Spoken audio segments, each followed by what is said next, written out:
Hi everyone, in this video we will show you how to use ChatGPT Voice Mode and start a voice conversation.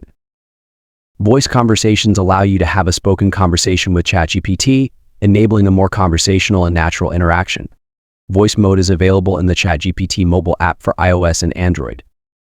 To start a voice conversation, select the voice icon on the bottom right of the screen. When you begin an advanced voice conversation, you will be taken to a screen with a blue orb in the center. Hi, Nias. It's me, ChatGPT. I'm here to chat, help out with questions, or just have a friendly conversation. How's your day going? When you are having a voice conversation, you can mute or unmute your microphone by selecting the microphone icon on the bottom left of the screen. If you start a voice chat for the first time, you will be asked to pick a voice. You can change your voice anytime from within Voice Mode using the customization menu in the top right corner. Hey, it's great to meet you. Hey, I'm ready to hit the ground running. Hello, it's... Hey, Hi there. Nice to meet you. I'm excited to help you. You can end the conversation by pressing the exit icon on the bottom right of the screen.